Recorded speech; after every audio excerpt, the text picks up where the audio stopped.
Hello guys, good evening po sa ating lahat. Ako nga pala ay nagkaroon ng yung kati sa balat. At halos may isang buwan na ito, hindi pa rin nawala kahit anong nilagay ko. Pero ito lang pala advice ng misis ko. Panoorin po ninyo.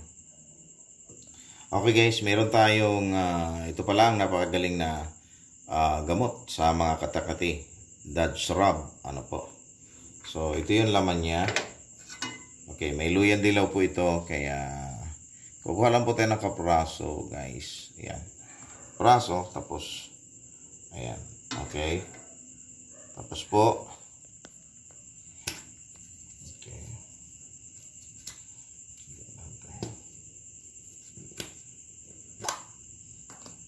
So, lalagyan po natin ng konting langis ng niyog. Ito guys ha. Langis to ng niyog ha. Okay. Tapos initin natin. Ito lang pala itong ito lang pala yung napakahusay na gamot sa kati-kati.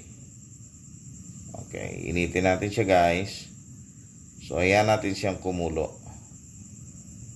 Okay. Okay. Ayan. So pagkulo na siya.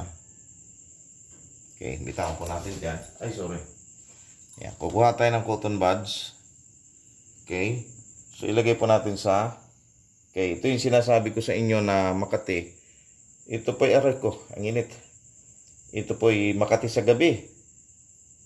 Yan. May gitna po ito isang buwan. Yan. So, ang kati po niya. So, kahit anong sabon ko, kahit anong hindi pa nawawala. Dumadami pa, kumakalat pa. So, in-advisean ako ni Mrs. na ito ang gagawin niya, initin yung langis, nilagyan lang po natin ng, kahit anong klase pong langis, pwede, baby oil, langis ng niyog, pwede po yun, no? Basta initin mo siya, okay? So, kailangan kumulo. Yan ito po yun, nanggaling po dito yun. Tapos sa gabi po niyan, Makati po yan. Yan, Makati po sa gabi yan, okay? So, hindi ko nga alam kung anong klaseng kati-kati ito eh. Yan, Ayan, mainit. Yan, masarap mainit pala. So, yung mga kati-kati dyan, isin nyo lang yung medyo, maganda yung nakakulo talaga, mainit. Ay, tanggal talaga yung kati-kati. Yan, sarap. Yung kati, patay talaga ang mga, dyan, mga bakterya dyan. Yun lang pala ang solusyon guys. So pwede nyo pong gawin kung may mga kati-kati sa inyong balat. Okay.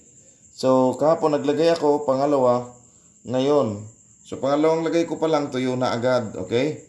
So maraming salamat po sa inyong pong panonood sa aking video. Okay. Pwede nyo pong subukan, pwede nyo pong gawin. Ito pong aking ginagawa. Makakatulong. Pakita ko po sa inyo bukas kung anong result na aking sugat. Pangalawang lagay ko po ngayon yung aking pong kati-kati sa aking balat. Okay, thank you.